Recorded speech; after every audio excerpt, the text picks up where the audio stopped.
to be here and for the first time to have meeting with you directly on this Zoom. The last time I saw you was when I came to your house before the attack in 2017. Um, Tonight, I want to ask few questions that has, been a burden in the heart of our people. My name is Goswi Lele Barikwaloba. I am from village called Luawe in Kanu, local government area of Ogoni in Biafra land. Yes, directly on this Zoom. So, my question is, number one thing that bothers the Ogoni people is they talk about domination. And they said that if Biafra comes, will it not be that the Igbos will be in charge of everything and the Ogoni people will be put down or possibly be made to be slaves in their land? Some of them cite reference to before the war, they said, I wasn't there myself. They said that Igbos were in charge of everything in Bori, in Ka, to the point that the Ogonis have to pay taxes to them.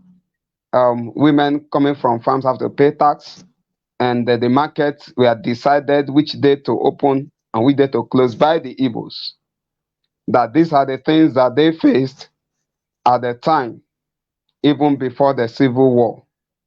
So these fears still remain the heart of some of our people, and they are afraid that if Biafra comes this time, are we not going to face such scenario again? Number two of my question is the issue of Oyibo and Obibo. Oyibo and Obibo, our people believe that Oyibo belong to Ogoni people. That is the belief. And each time this thing is dragged, it is as if we said it that the Igbos have come to take over and all that. So the Oyibo issue is one of the reasons why our people, the Ogoni people, some of them still believe that they are not part of Biafra or don't want to come out fully to support the struggle. Number three, the Ogoni struggle. The Ogoni 9 that died in 1995, they were hanged for trying to ask for their right.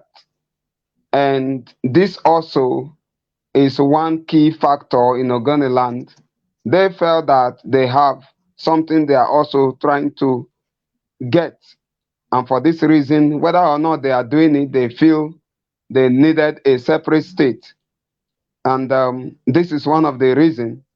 And they have also, accused our leader that each time he talks about Kensaro Winwa or the Ogoni 9, that he berates them and, like put them in a position as if they deserved to have died.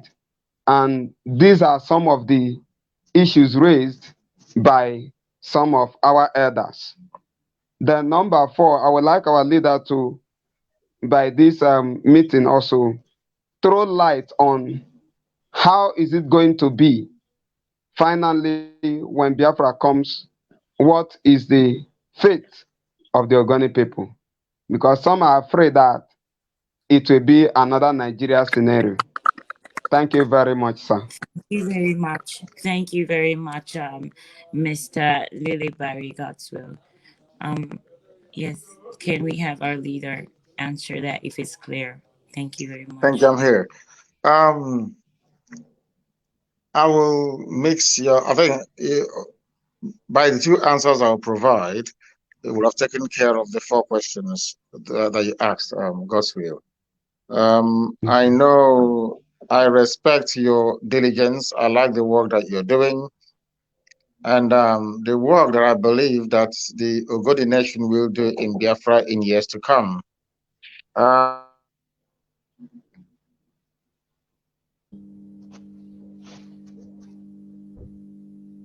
Please do bear with me. The thing is this. Let me start with Obi-Igbo. What was the name before it was changed to Oyi-Igbo? The name was Obi-Igbo. That's the name. But it's a small, tiny piece of land. Why would anybody say that a small, tiny piece of land is the reason why they don't want to seek their freedom? I find it astonishing. A small, tiny piece of land. That doesn't mean anything. That is more important than all the pollution happening around us. I have said this before, allow me to repeat. I want everybody, I want every nationality within Biafra to be on their own. And when people talk about Ogoni, this is one thing that I don't quite understand. I don't know how white people did this thing to us.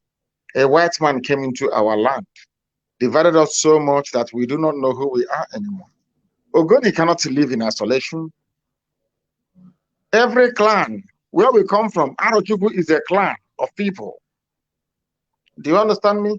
We have clans all over the place. The Oru people, these people that came from Igodomigodo to settle in the present day Ihiala, they are a clan of their own. Ibuku is a clan of their own. Nobody is saying that they are separate. No man can be an island. You didn't fall from heaven. You must have come from somewhere. I was the people going about looking for my relatives. This work we are doing now, or that culminated in what we are having today, I started this work as far back as 1997 to unite our people. 97, 98, to unite our people. Because I know who my relatives are. If you're my relative, why wouldn't you be comfortable being with me?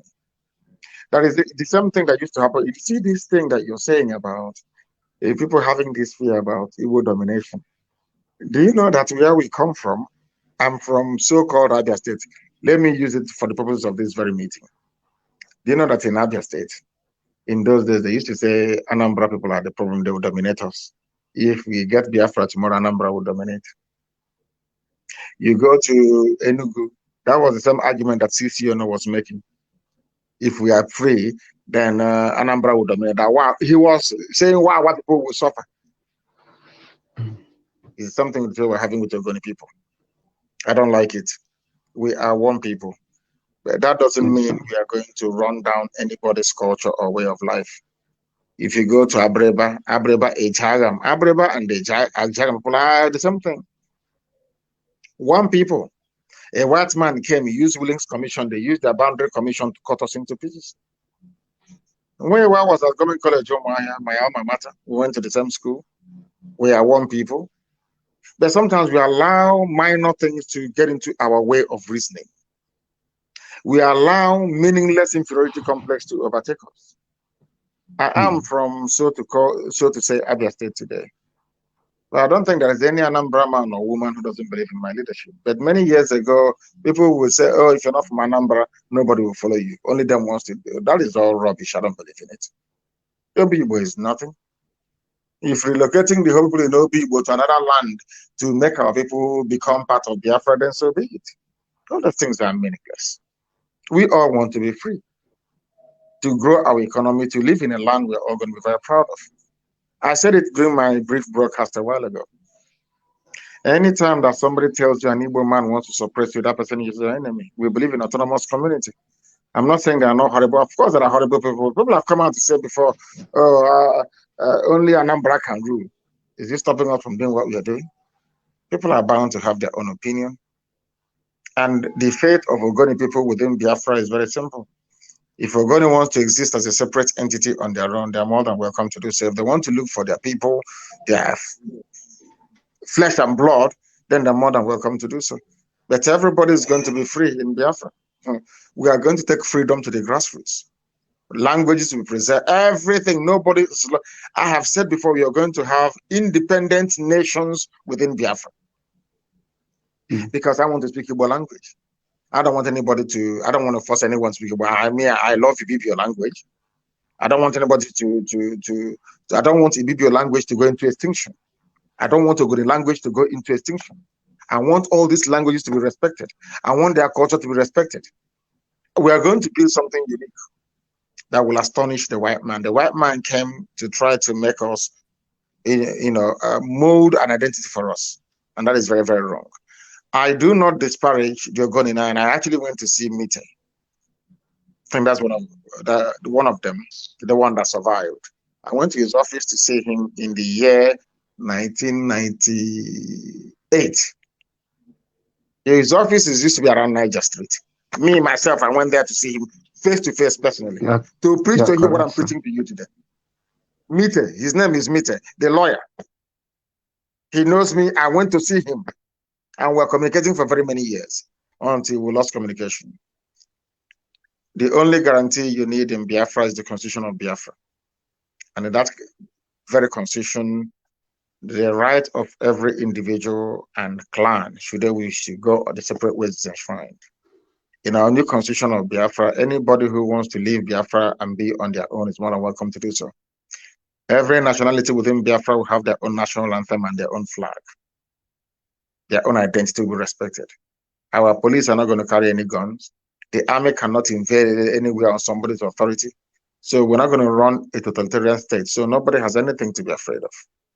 I respect Cancer. I respect what he fought for in the end. All I tried to point out and to fault was the beginning. If we were together as one family, do you think we have killed him? Of course not. That is why division is not good, especially within a family. The reason why I don't want Nigeria to stand is because we are not one people. You must understand this. We are not the same people. I want everybody to be on their own. And as for what I want to, when I talk about cancer, I want to lecture our people that the only person who can defend you is your brother. And this is what I wanted to preach on that very day. You came to my house, arrangements were made for me to go to Goniland, but it wasn't possible because I was attacked on my way to Goniland. If not, I will come before the elders to preach something that I'm preaching to you now. We have to be one. When we go and get freedom, then we can go our separate ways if we want. But to tell me that an Igbo man will travel from Igbo land and go to Goniland to tell them what to do when B.I.F.R.A comes is rubbish. Bunkum. Cannot happen. I won't allow it. An Igbo man cannot go to Igede. If Igede wants to be on their own, they be on their own. Nobody can force anybody to do anything. All these things will be in our constitution. And everybody will get the right to vote according to clan.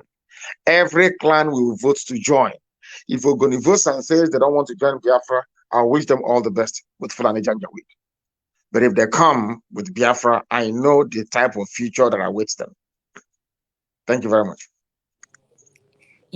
So yeah, thank you, sir.